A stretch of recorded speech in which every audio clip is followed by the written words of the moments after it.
Now, can you all share your experience?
Lalita, to move to the right side as I commanded. Okay, Elizabeth, to manifest, but I felt the object wiggle a little bit. Wonderful, ma. That is manifestation only, not yet move on the silicon. All right. Thank. Okay. Then commanded the fruit to move all the directions and bounce on the hands. It has happened and thrown. Wonderful. Any other to share?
But trying to move in the distance. Not moving yet to manifest. Do not write not moving, then everything else is correct.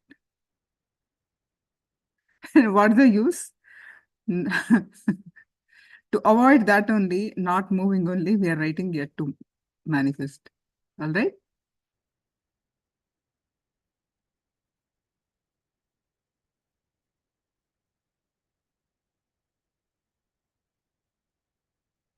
Yeah, that's good.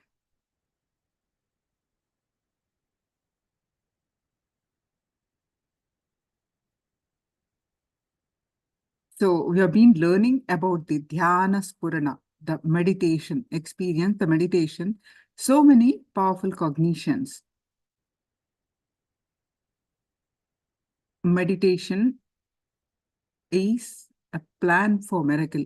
This is one of the foremost talk that Swamiji has given. He has delivered a number of talks on the meditation and conducted Dhyana Spurana. Now we're going to listen what is the first and foremost talk on meditation.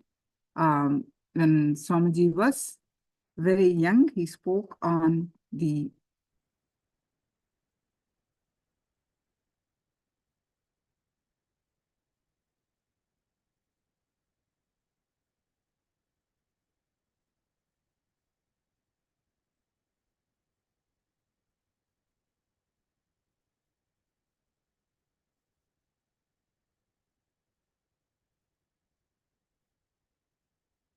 so let's listen.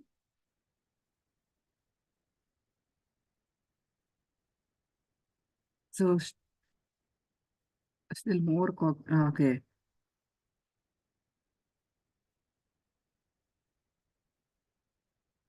Vishnodhan, your camera is visible. I'm seeing you pretty much very clearly. Thanks. I put my Atmalinga on phone, but still not move.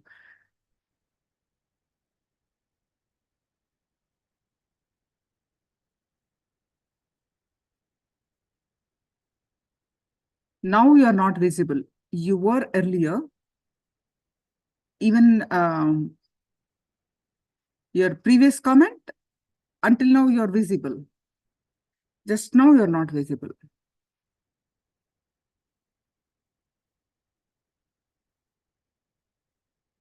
Yeah, just now you are not visible. So, Martang, you just need to manifest. You just need to. We are going to do a few more times today, so you can manifest that. Okay, Martang? Next round you can try.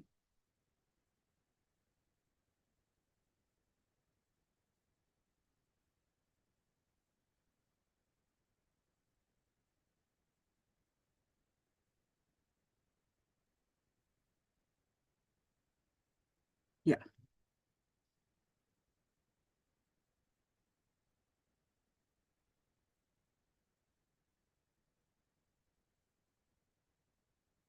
Nothing happens in the universe without cause. Only with cause, any effect can happen. Cause and effect. Never directly some effect without cause, or some cause without effect. No. Now the physics scientists are coming up with a new theory, parallel universe. They say anything moves this side, moves from the other side also. In this side of the universe something happens.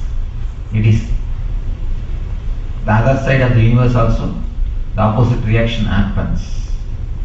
There can be no black hole without Big Bang, and there can be no Big Bang without black hole. They are coming up with a theory. Anywhere if black hole happens, somewhere else, the other side of the universe, there is a Big Bang happening. If somewhere Big Bang is happening, the other side of the universe, there is a black hole happening.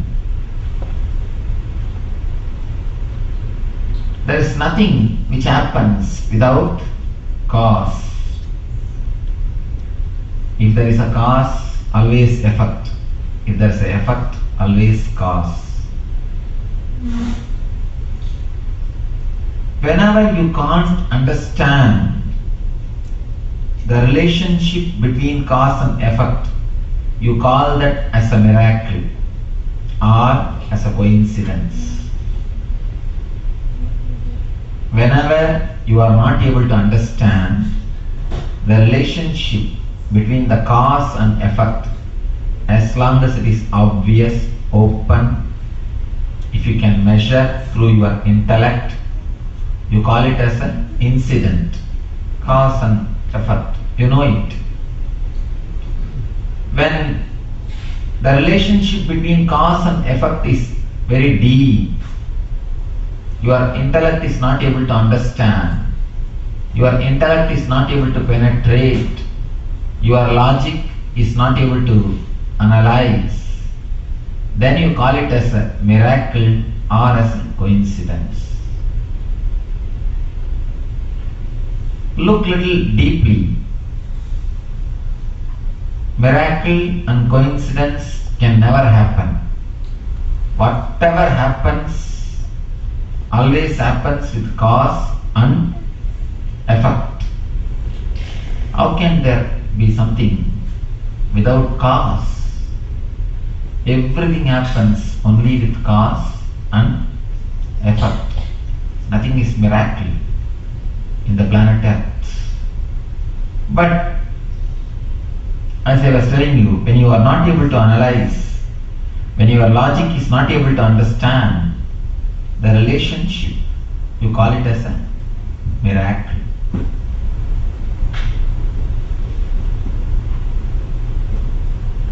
Now I say, the meditation is a plan for miracle. What do I mean by this word? There's a beautiful saying by Einstein. Einstein is one of the superhuman beings. That's what I can say. Just because of him, the whole science has turned towards the mystics. It is because of him the scientists have started respecting the mystics and rishis. Otherwise, spirituality is always considered as a totality of foolishness, or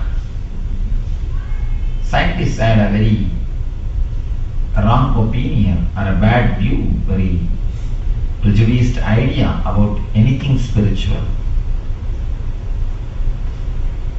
They were always thinking whatever they know is the only universe, or whatever is universe they know.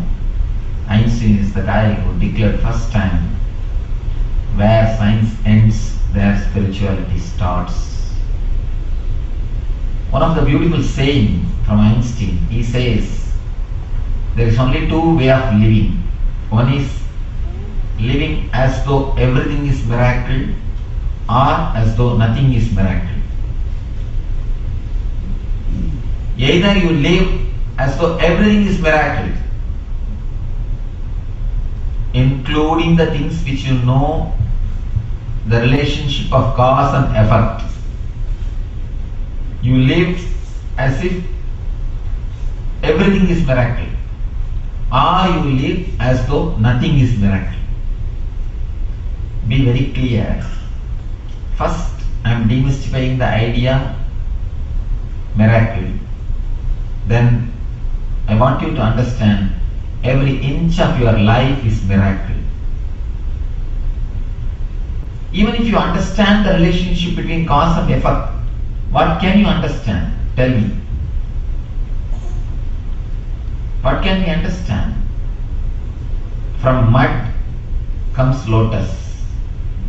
You may understand, if the seed of the lotus is put in the mud, it will start becoming a plant, and rose will, lotus will bloom.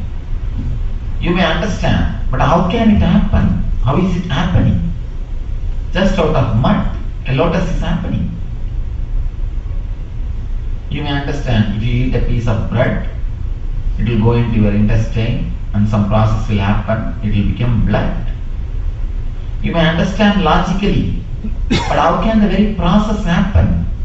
Your bread, a piece of bread, is getting converted into blood. Whether you understand or not, even if you understand the cause and effect link, it is miracle. Even if you understand the link between the cause and effect, miracle is miracle. Either you live as though everything is miracle, or you live as though nothing is miracle. Only these two kind of life. There is no other kind. Either you live as though everything is miracle. Today morning I was studying in the radio. If you see the kids, they are continuously happy, joyful. Why? They don't take life for granted. Every moment is new for them. They have no judgment. They don't have intellect. They have no idea. They are continuously alive, fresh, new, not filled with yesterday's memory. Not filled with yesterday's memory. Today's sunrise is today's sunrise for them, not yesterday's sunrise. A small story. One enlightened master had a stomach trouble. So his doctor, personal physician, requested him to eat the same diet for the rest of his life. He started enjoying the food. Same diet, little bit of rice and little greens, herbal medicine. That is the only diet for him. Continuously for 10 years he was taking that same diet. The disciple who was cooking for him, she got fed up. She came and asked him, Master, what is this? I am feeling bored cooking the same food. Are you not feeling bored eating the same food? Master says, what? Same food. I don't eat the same food. Every day it is something new. How can I eat the same food every day? It is new. It is your mind which labels it as a same food. Understand this one statement. How unconscious we are. It's the right word. How can I eat the same food every day? How can it be same food? No. It is new. Surely new. Maybe same kind of food, but not same food. Same kind of food, but not same food. But our mind is so unconscious. We label the things very easily. We take the things for granted. We take the situations for granted. We take the personalities for granted. Our mind is such. Very easily we take things for granted. Very easily we take things for granted. You should understand this. One example deeply. Child never takes things for granted. For him, every rose is new. Everything is new. Everything is fresh. Everything is alive. He is so excited to see everything. You can see the kids. They will ask you questions. They don't even wait for your answer. They put some more questions. They don't even wait for your answer. They are not bothered about your answer. Be very clear. Don't worry too much about answering them. And we always take things too seriously.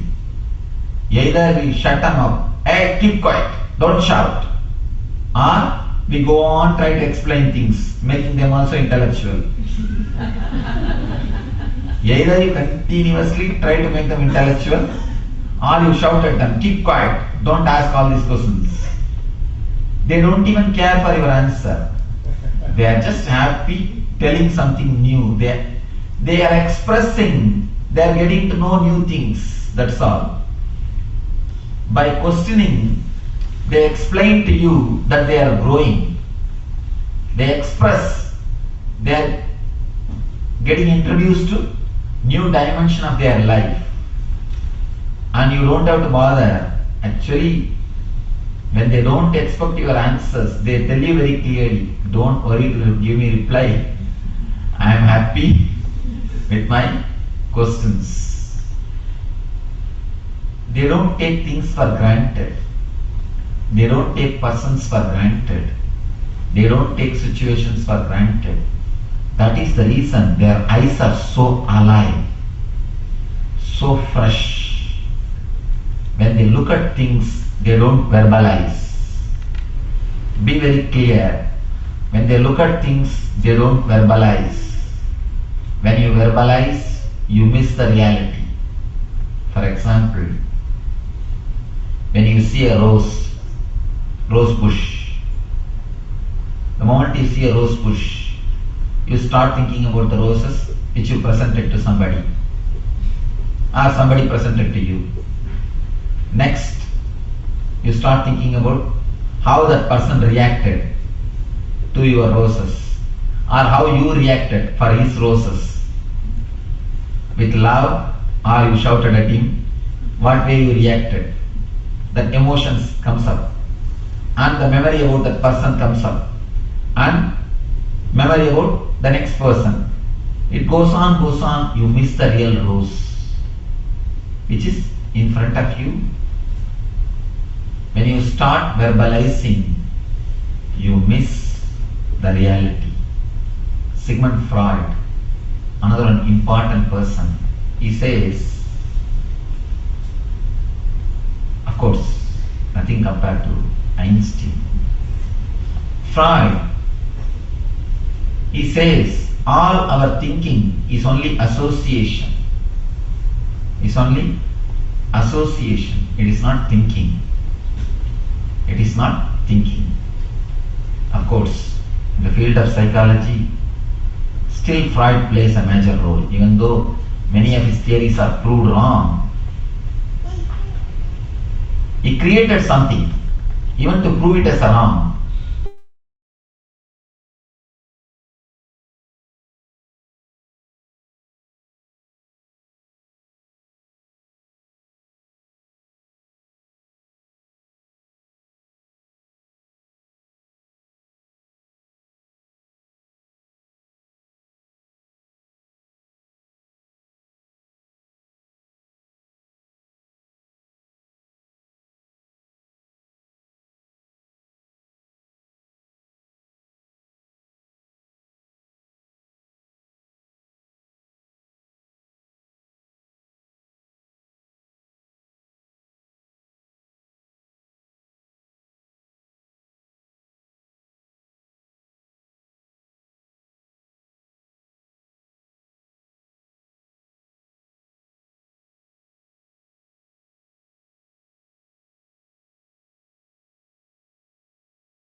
There is no logical connection between the dog which you have seen in the road and the teacher who gave you the lessons when you are a child. Of course, both of them have barked at you, that is different. But no logical connection. Your mind just moves. When you start moving in association, when you start verbalizing the things, you miss reality. You miss reality. Every day sun rises. Every day sun sets. Every day something new is happening. But again and again, you take the life for granted. You take the life for granted. You say, oh, one more Sunday, one more Saturday, one more Friday. You don't say one more day. When you label it as one more Friday, you think you know about the whole day. Actually, you think you know about the whole day. What do you know about the whole day? Except the 3-letter F-R-I, you do not know anything else. The moment you label that day as Friday, you think you know the whole day. What do you know about Friday except the word F-R-I? No, nothing else. But the mind is such, the mechanism is such, you take things for granted. You take persons for granted. You take situations for granted. The same way, when it comes to human beings, relationships, you take people for granted. That is why you don't enjoy any relationship. I always tell people there are two kinds of relationship. One is collecting the arguments about that person and passing the judgment. Another one is passing judgment about that person and collecting arguments to support your judgment. You have two kinds of relationship. One is collecting the arguments and passing judgment. Another one is passing judgment and collecting arguments just to support your judgment. Most of us relate only through the second way. We don't accept persons do change. That's a beautiful saying. You cannot step into the same river twice, because by the time you put your second step, the river has already moved. Water has already moved. You cannot put the same step and put your second step in the same river. According to me, you cannot put even one step, because by the time you touch and your leg reaches the ground, the river has moved.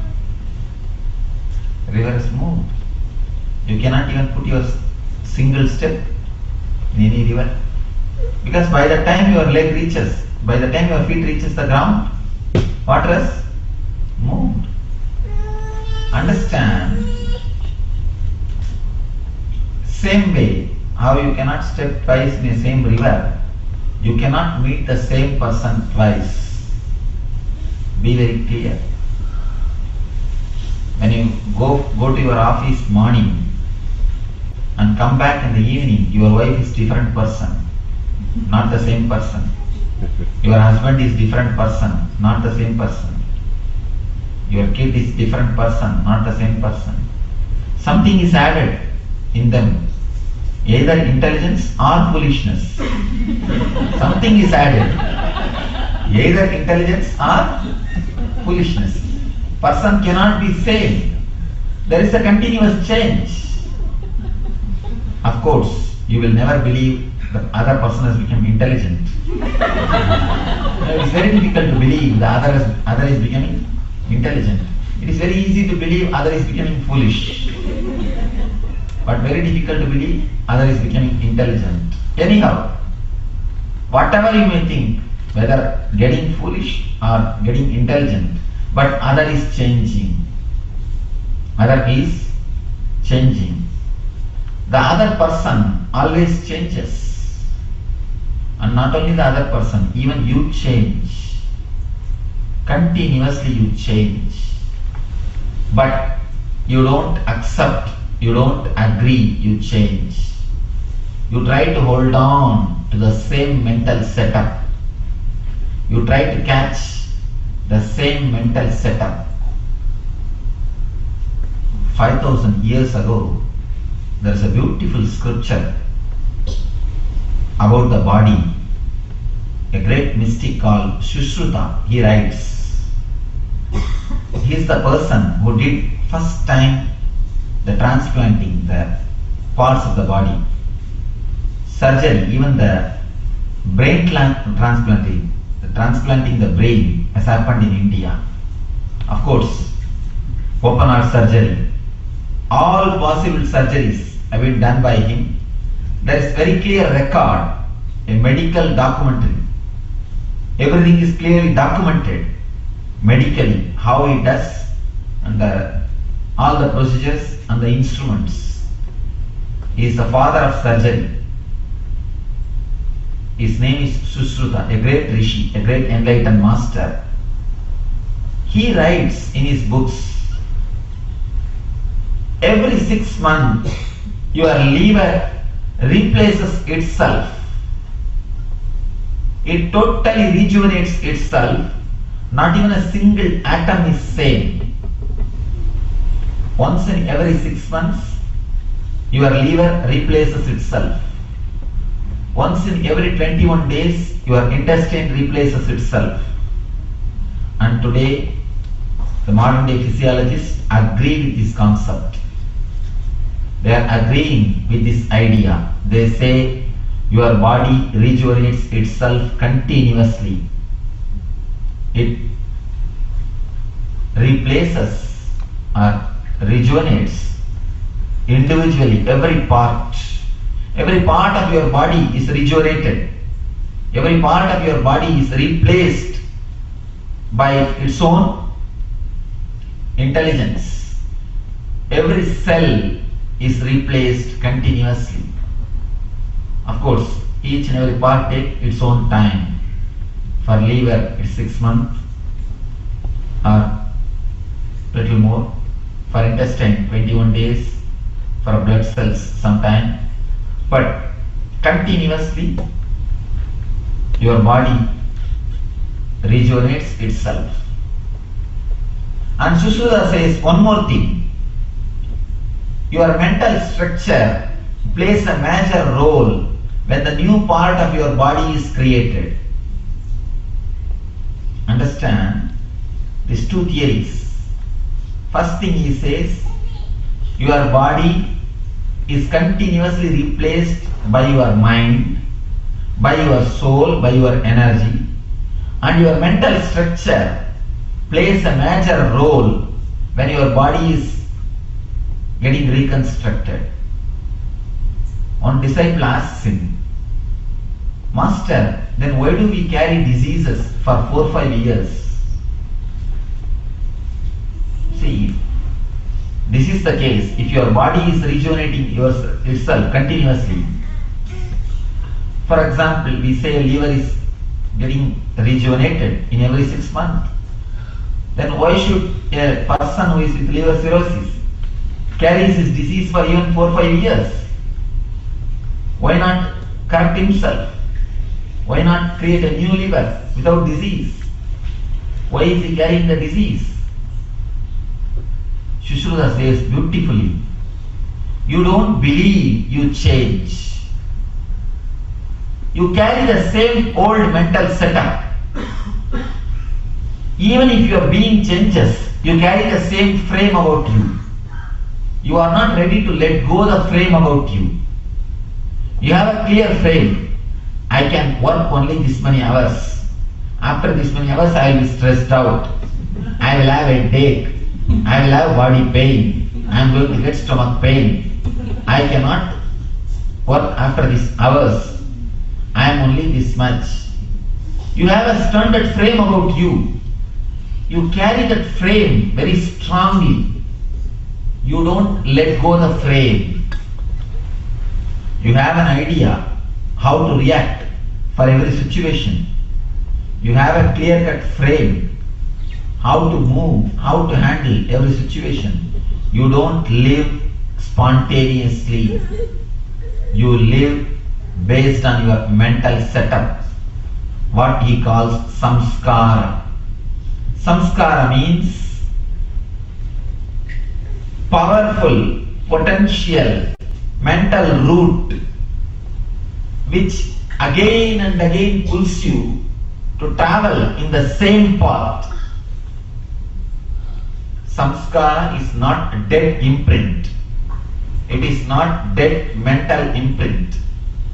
It is a powerful, potential mental setup which again and again pulls you down to travel in the same route. There's a beautiful experiment done by a scientist.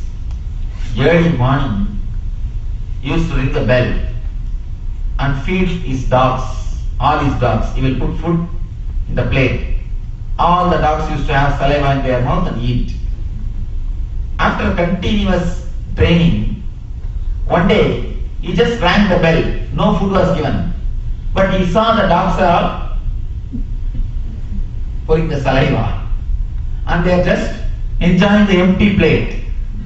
They are just enjoying the empty plate. It has become a samskara. Same way, you also create a samskara. You create a samskara. Whenever you remember that memory or that mood or that persons, that situations, you react in a same way in which you reacted. You move in the same rut through which you used to move. For example, morning 6 o'clock means you start bothering about your office. Around evening 4 o'clock, you start worrying about your kids' education. Then by the time you reach your house, you start bothering about your vacation. Next day again morning, you start worrying about your office.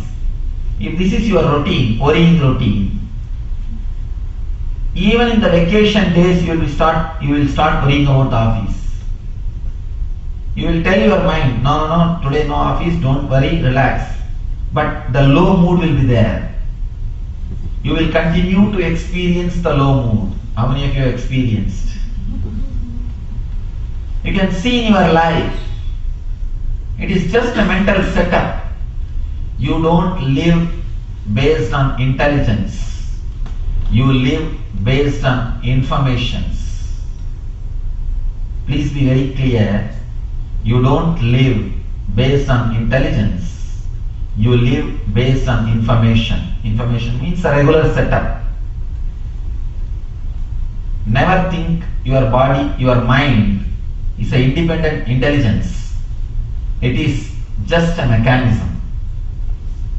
Just a mechanism. I always tell people, ability to respond spontaneously is what responsibility. Responsibility does not mean your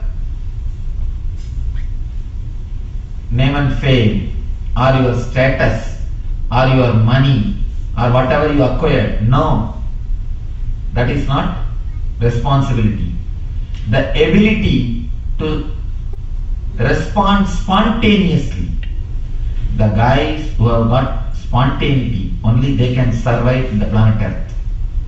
People come and ask me, Swamiji, I had the best possible education.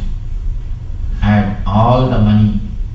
I don't know how this suffering came. Suddenly I lost everything. You may have education, you may have money, but it is not that your education and other things should bring you intelligence. Intelligence is something totally different. Intelligence is not the amount of information which you receive. Intelligence is not based on the information. Please be very clear.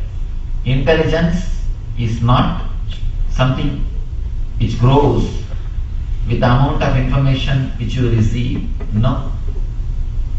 With information only intellect grows, never intelligence.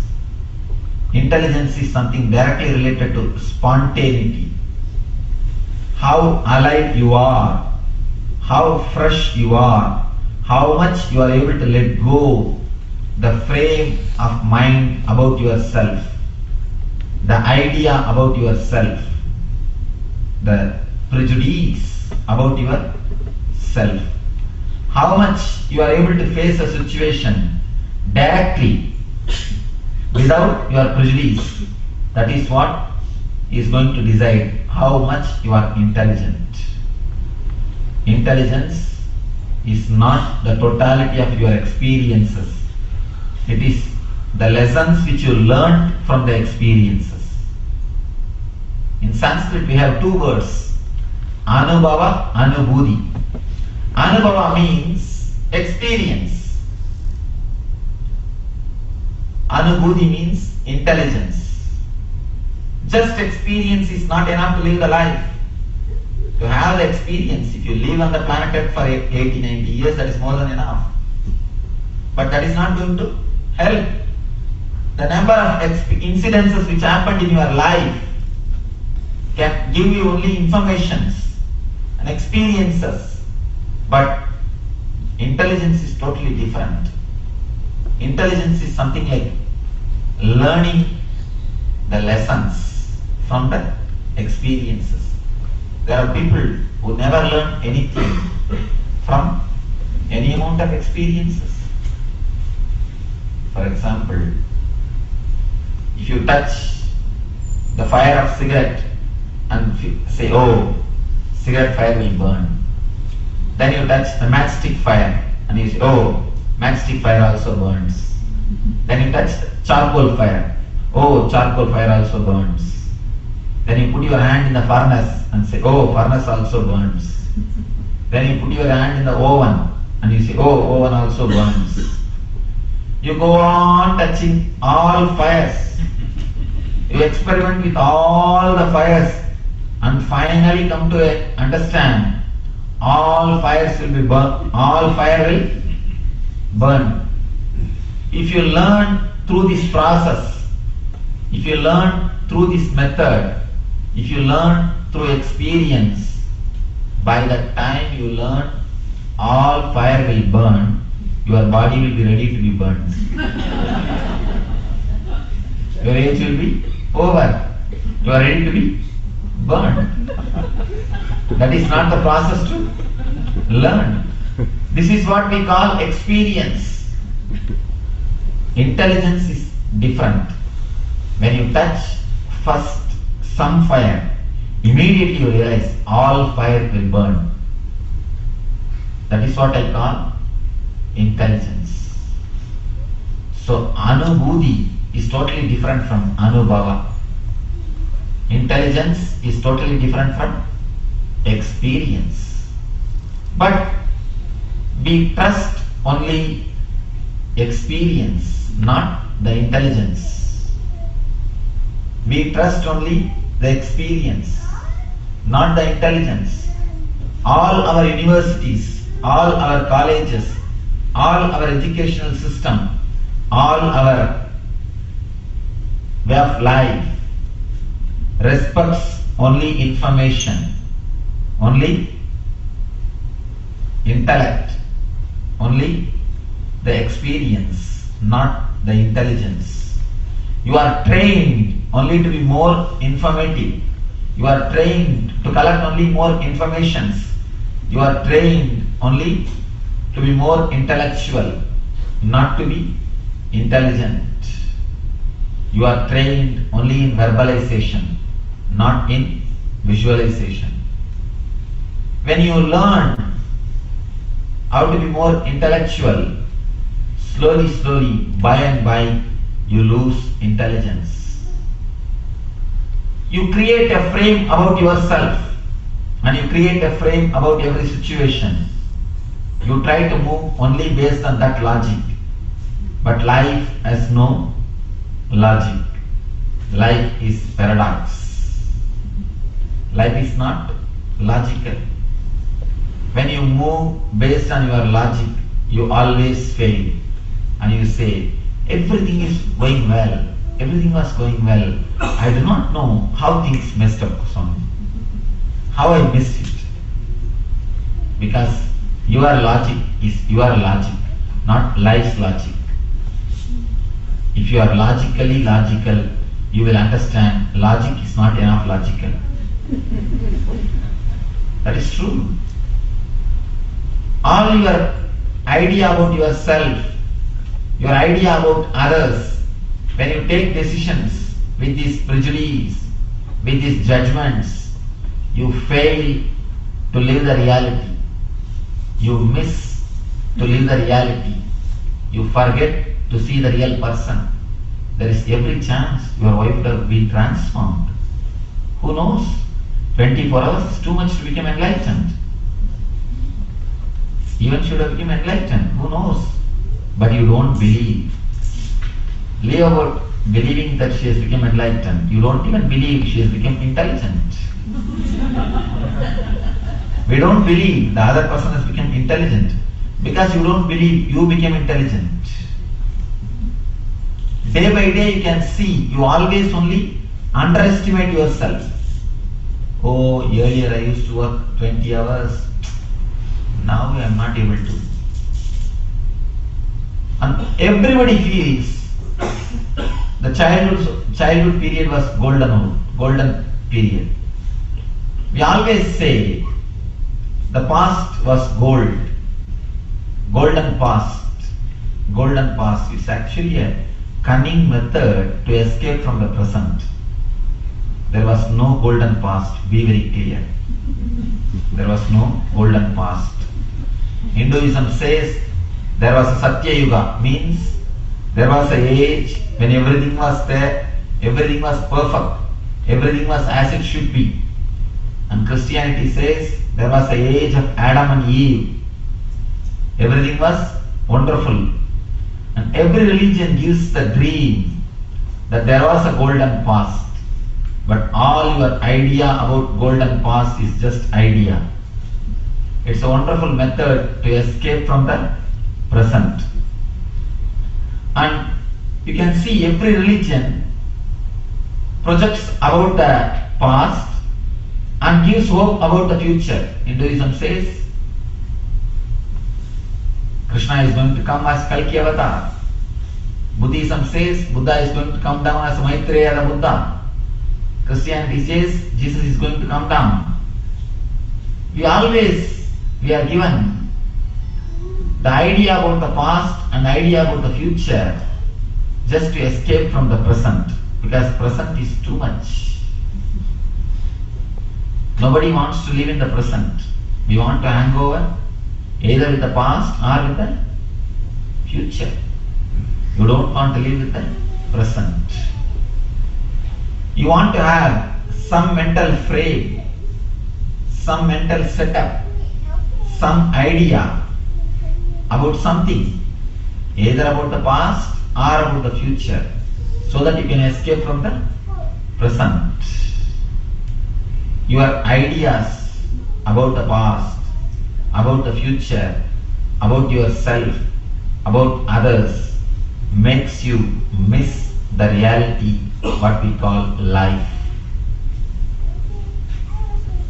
Your ideas about yourself, which you are not ready to let go, that is what I call ego. Your idea about yourself, which is not true, which is not true. Our fear is nothing but false experiences appearing like a real. False experiences appearing like a real. Appearing as a real is what is fear. All your false experiences, false expectations appearing like a real is what your fear. That is what is your ego. As long as you hold on to your ego, you miss what is called real life, reality. When you miss the reality, you feel nothing is miracle. You take everything for granted. Anything which happens in your life, you just take it for granted. You forget to see miracles. You forget to see miracles. Even if the miracles happen, you forget to see miracles. Look into your life, how many miracles are continuously happening. Small things. Suddenly you remember some friend whom you have not seen for a long time, and you hear a calling bell, you go and open the door, he will be standing. Suddenly you remember somebody's name whom you have not remembered for a long time. You will hear a telephone ringing. If you pick up, he will be there at the other end. You will go to some friend's house, you will feel as if you came to the same house already. And you know even sometimes where which things are placed. And you will see exactly the things will be there. And sometimes suddenly you remember in a party, I think I attended this same party already. And something is going to happen after a few minutes. You will see that thing will happen. Either that person will come or that incident will happen. How many times this happens in our life? How many times we experience these things, but we take these things for granted. We say, coincidence. There is nothing called coincidence happens on the planet Earth. There can be nothing called coincidence. Be very clear. Only miracles. Whenever you have intelligence to look, everything looks like miracle. Whatever happens is miracle. When you do not know, when you do not see little deeply, when you do not see with little intelligence, whatever happens, you take them for granted. There is only two kind of lifestyle. Either you see everything as miracle, or you see nothing as miracle. If you look little deeply, even the bread becoming blood is a miracle. Air going in and coming out is a miracle. Still you are alive, that is great miracle. There are thousands of miracles continuously happening inside your being. There are thousands of changes continuously happening inside your being. People come and ask me, Swamiji, I am not able to change my character, please advise me. I tell them, change is your nature. I am only surprised how you are able to hold on to the same mental setup. I am only surprised how you are able to hold on to the same mental setup. To hold on to the same mental setup only you need effort. You need to put your effort. You need to do something. Allow the change to happen. You will see that it will continuously simply happen. Because the life means change. Life is a river. It is flowing. It is just flowing. It is just happening. All the great changes in your life is continuously happening. Only you hold on to it. It is you who stops all the changes. Your body is changing. Your mind is changing. You are becoming more mature. But you never believe you are becoming more mature. When you try to make yourself more mature, when you try to become intelligent, you stop your growth. Your very trial or your very effort disturbs the whole process. By putting your effort, you disturb the whole process. If you just let go, if you just relax, if you allow, you will see existence will do the whole thing. You need to do only one thing. Trust yourself. Life changes you. Life teaches you. Life takes care of you. Trust yourself and relax. People come and ask me, Swamiji, please give me some teaching. How can I change my life? I tell them, relax, you will transform. They don't want to believe that. No, give me some technique. Give me some method. Give me some way. Give me some teaching. Give me some advice. Then what can I do? I give some advice to confuse them. So that they will keep quiet. See, actually, the ultimate teaching is only one. If you relax and trust, your heart will simply transform you. Because the very energy which moves your heart The very life force which moves your heart is potentially capable of transforming your life. Understand, the very air which you inhale and exhale is potentially capable of transforming your life. When your body can be changed, can't your mind be changed? Your body is such a grass mechanism. See, just understand. Your body is such a grass, such a matter. When the matter can be changed, when your body can be changed, can't your mind be changed? Verily, your mind can be changed. You trust your intelligence that it will maintain your body, but you don't trust your intelligence that it can maintain your mind also. If you just relax from the mental setup which you created, which you are carrying by force, which you are continuously carrying with all your tension, with force, if you can just relax from it, if you can just trust your intelligence, you will see you are transformed in no time. People ask me, Swamiji, how long it takes to become enlightened? I tell them, you have a fire pot in your hand. You feel it is burning. How long it takes to drop the fire pot? The moment you feel that pot is burning, you drop the pot. The moment you feel your mental setup is disturbing you, your old mental setup is hurting you, drop it, over. How long it takes to drop the fire pot? That much only it takes to become enlightened. So now it is up to you when you want to drop your fire pot. Whether you want to carry and suffer or you want to drop and enjoy. It is just your mental setup. You know how is your mental setup and what it gives you. Just drop it, over. But we are not ready to believe so easily. We are not ready to trust so easily. We say, no, give us some techniques, Swamiji. It cannot be so easy.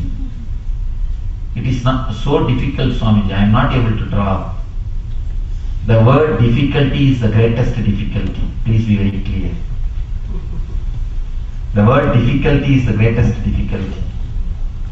Do you say, I know fire will burn, Swamiji, but I am not able to stop resisting putting my fingers, hands in the fire? No. When you know it, you naturally drop it. Same way, when you know the reality, why don't you drop? Why don't you drop? When you ask for technique, when you say, I am not able to drop, it means you are not understood totally. There is some serious problem in your understanding. Start becoming a little more intelligent. Just be a little more intelligent. When you say it hurts, why don't you drop? When you say it disturbs, just drop. You know your whole old mental setup. How much it disturbs, how much it creates pain, how much it creates problems in your being. So when you understand it creates trouble, drop it. Just drop it. If you can trust your being, that you can be alive, you can live, you can exist without this old mental setup. You transform your whole being. You transform yourself into a new person. The problem is, people ask me, Swamiji, if I drop my old mental setup, how will I live? I don't feel comfortable. How can I live? Understand, seed always asks, if I break How will I become tree? But tree always says, unless you break, how can I grow? Always there is a problem between seed and the tree. Seed says, let you first come out, I will break. And tree says, let you break, only then I can come out. Unless the seed breaks, it cannot sprout. Unless it breaks, it cannot sprout, it cannot become tree. But always seed is feeling insecure. How can I break unless the sprout comes out? How do I know whether I become tree or I will die? Where is the guarantee?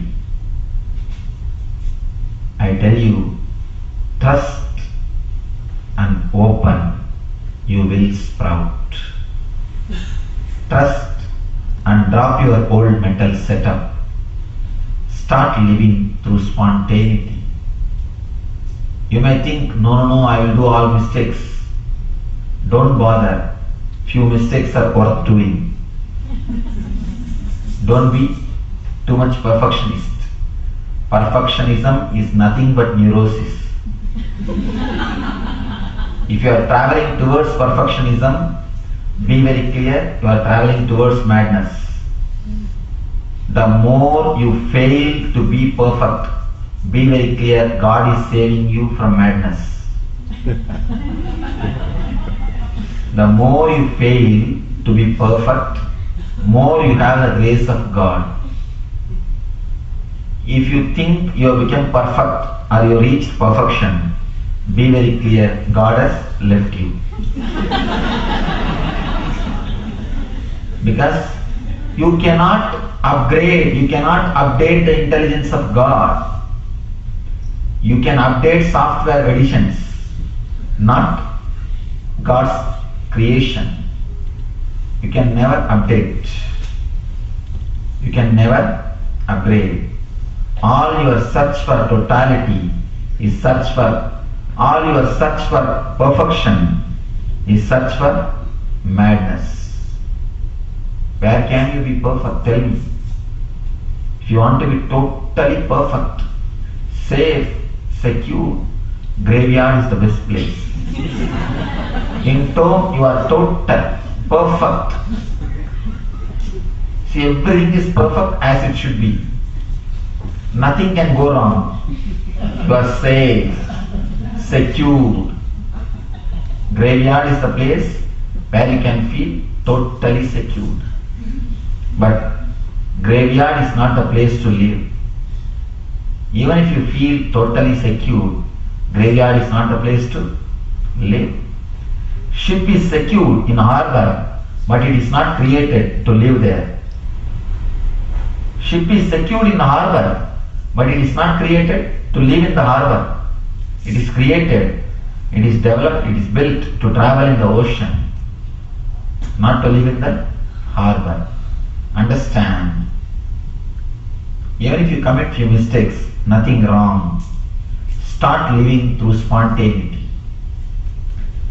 When you shift your mental setup from mental setup to spontaneity, from ego to spontaneity, when you shift, when the cognitive shift happens, there is a small gap which you suffer a bit, as a little bit of problems, a little bit of imbalance, all these things happens. It's a period of transition.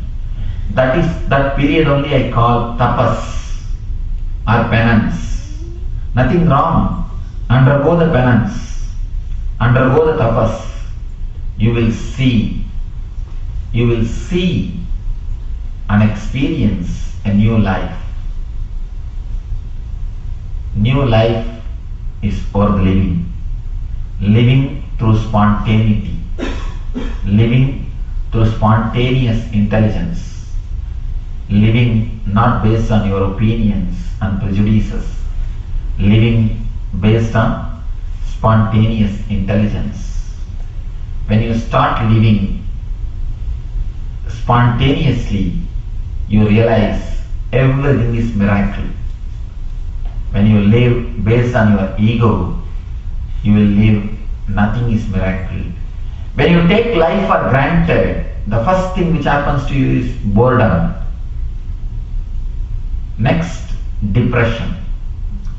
Boredom and depression are the gifts of living based on your intellect, taking the life for granted. What next? What next? What next? What next? The moment you get Lexus car, you start thinking about Benz. The moment you sit in the Benz, you start bothering about Rolls Royce. The moment you get double cot, you start thinking about queen size bed. The moment you are in the queen size bed, immediately king size bed. Thinking about queen size bed, you lose your sleep. You lose your sleep in this bed. Thinking about the king size bed, you lose your sleep in the queen size bed. That is what is happening in our life. You sell your sleep to purchase beds. You work so much to increase the height of your beds, but you forget to decrease the depth of your sleep. You forget to increase the depth of your sleep.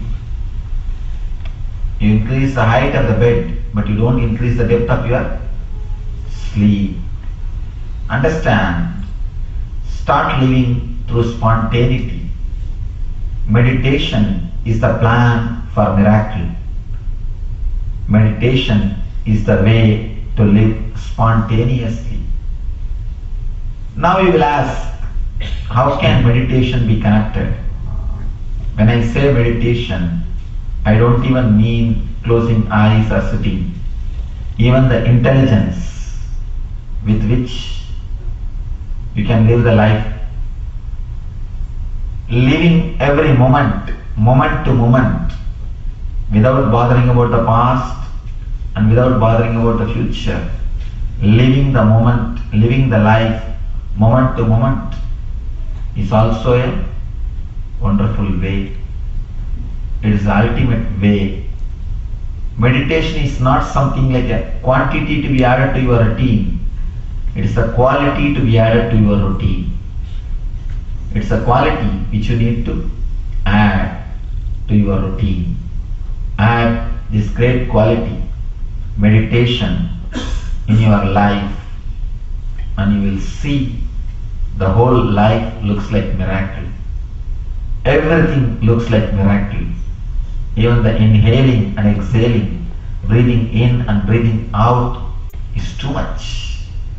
It is just a miracle. One Zen master was given death sentence by a king.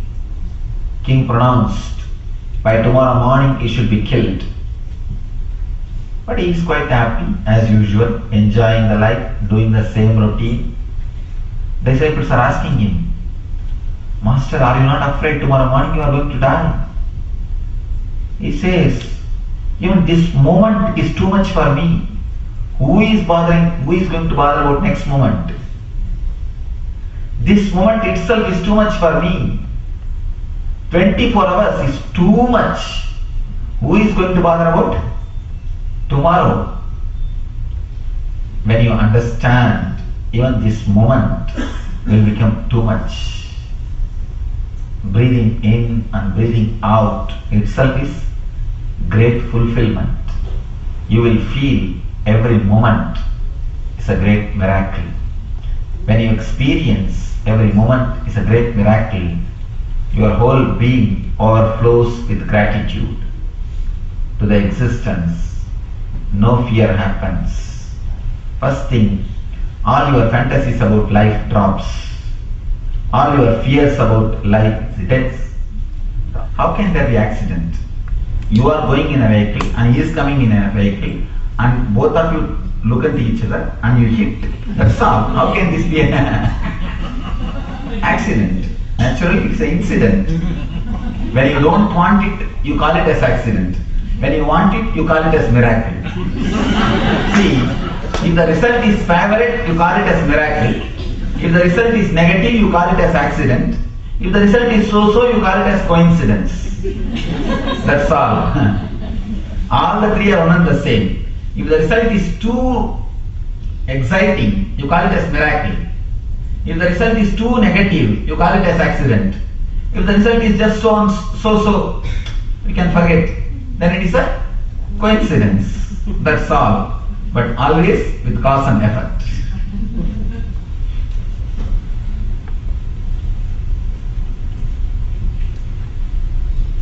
Even the great miracles like teleporting and all is based on cause and effect. Surely cause and effect. It is not without cause and effect.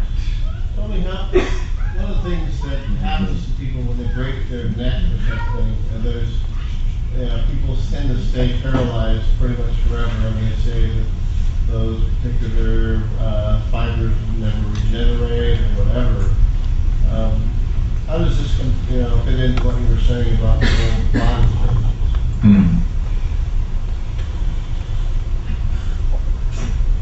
Some portion of your body is directly associated to your mental setup. The root mental setup, the root ignorance, what we call ego. Only those portions never get replenished or rejuvenated. Wherever your ego plays a superficial role, all those portions are intelligent. They rejuvenate itself. Wherever your ego is rooted, that area never gets rejuvenated. You understand? That's too long. Not really so long. See, in some part of your body, your ego is totally centered. For example, if a person is continuously worrying, his ego gets centered in the navel chakra. If he is continuously asking for others' attention, love, other certificate, he is rooted in the heart center. If he is too much sexual, sex pervert, he is rooted in the root chakra. If he is too much fearful, always afraid, he is rooted in the spleen chakra, swadhisthana. Based on his character, based on his attitude, ego, he is rooted at someone's center. Except that center area, all other center area rejuvenates itself. Only that center never rejuvenates itself. Are you able to understand?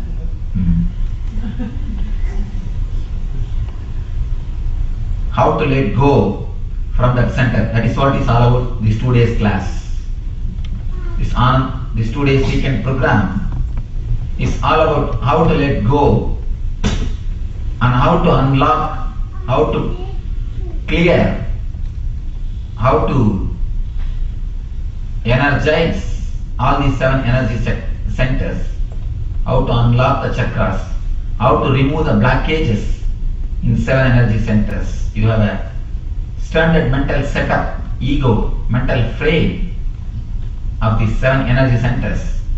To remove the blockages, to unlock the chakras is what I call meditation techniques. The techniques which you can use to remove the blockages is what I call meditation. These 2 days we are going to practice these meditation techniques which will help you to unlock the energy centers and to remove the blockages of the 7 chakras. Yes. Is it important to journal? Is that helpful to write down what happens during the day, each day, to evaluate maybe? Pardon, little loud. Is it important to journal, to write out each day what happens to you, keep track of the question? Oh, according to me, better not to keep the track. Have more fresh intelligence and life. Believe that every day is new day for you. Every day you are a new person. If you keep track, you may understand a little bit that you are growing. But if you don't keep track and forget and start trusting that you are intelligence, you will understand every day you are transforming. Growth is not growth. Always it is quantum. Be very clear. Transformation is always quantum, never step by step. As long as it is step by step, it is postponing the transformation. Only when it is quantum, it is total enlightenment. So, Talking about Kundalini energy,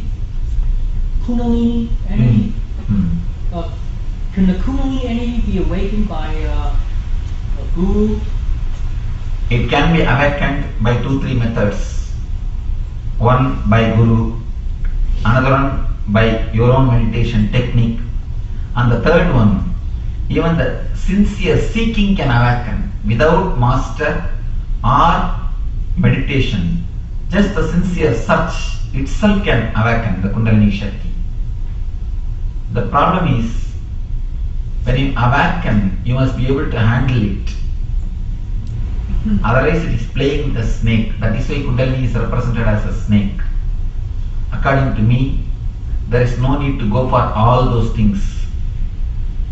Just if you work with your intelligence, start working.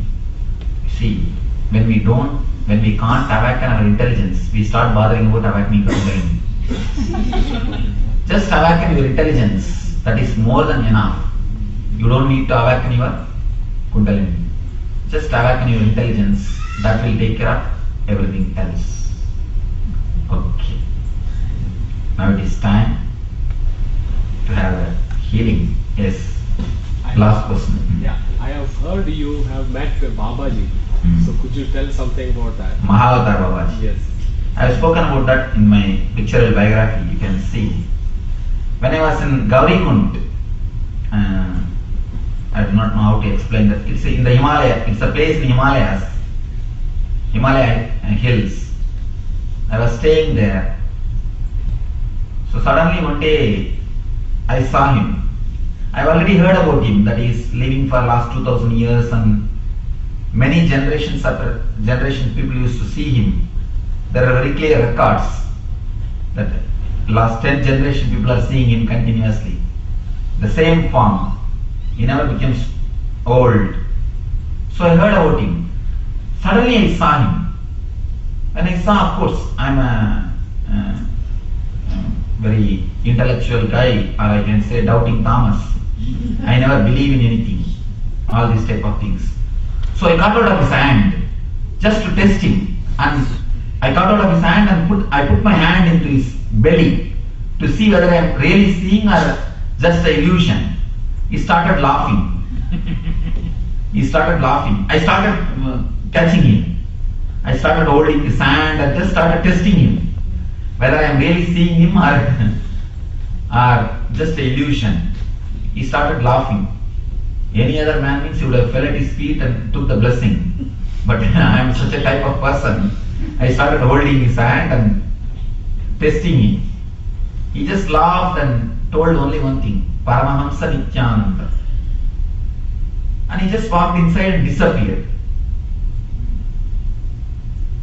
And I was not able to understand what he meant by the word Paramahamsa Nithyananda. Because that time I was not using this name. I was not initiated into sannyas. So I thought that he is telling me to go and meet somebody called Paramahamsa Nithyananda. That is what first I thought. He is telling me to go and meet somebody, there must be some Swami with the name Paramahamsa Nithyananda. So I started searching. Where is Paramahamsa Nithyananda? Where is Paramahamsa Nithyananda? But when I was initiated into sannyas, the person who gave me sannyas, he gave me the same name and told, you are Paramahamsa Nithyananda. You are that person. So the name itself is given by him, Mahavatar Babaji.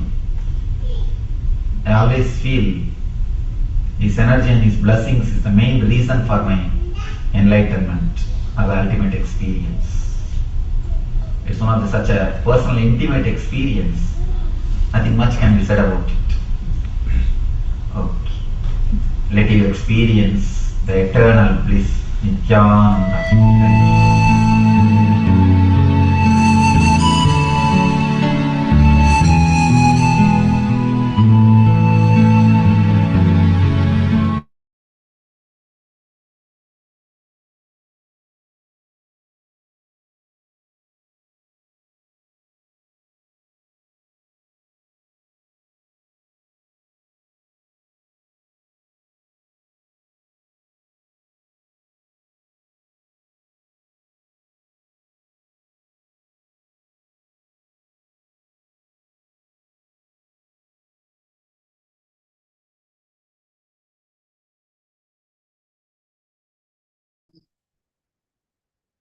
Nityanandam.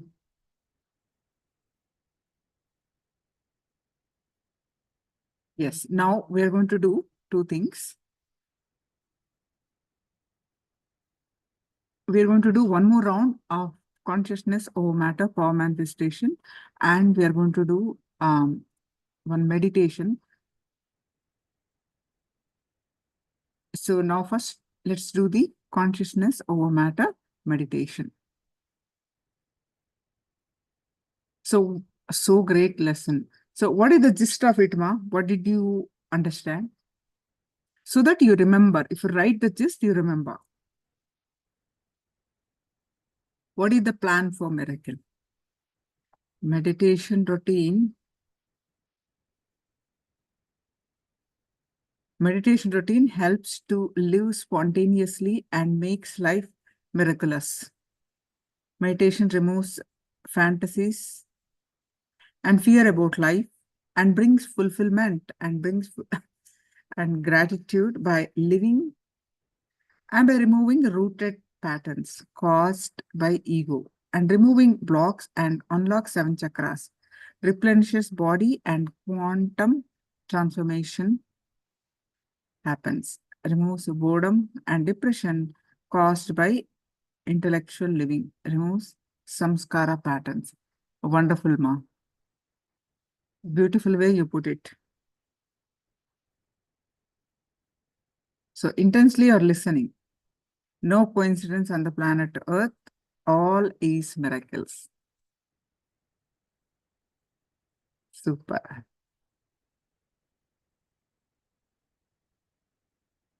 Thank you, Ma. Very nice.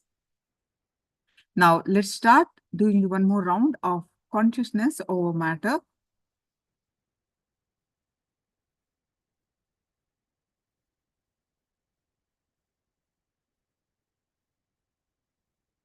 So is there anyone here who never done this meditation? This power manifestation? Is there anyone here who has not done this? Then I'll explain all the instructions. Otherwise, let's start straight away.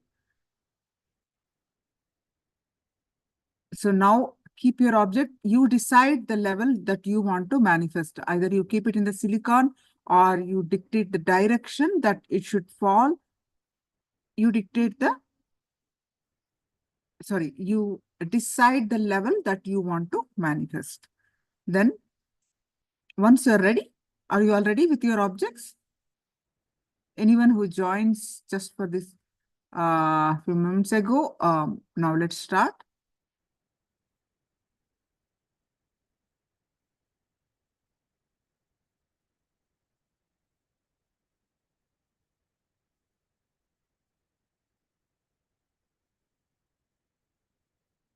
Okay, so I give the instruction as keep your object on your hand, but you can choose to keep the object on silicon if you are absolutely comfortable in manifesting with the hand.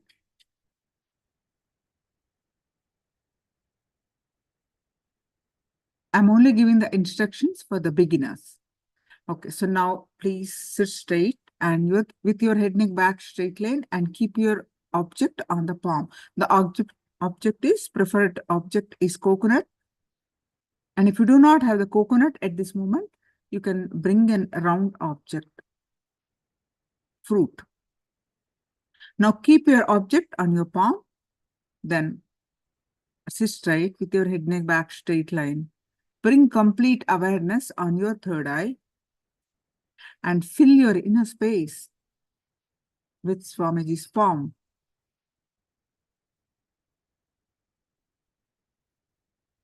Again and again, bring your attention back by practicing unclutching. Let the thoughts come, let it go, but your attention is completely on the third eye. Forget rest of the body. And start chanting the Mahavakya. Om Nithyananda Paramashivoham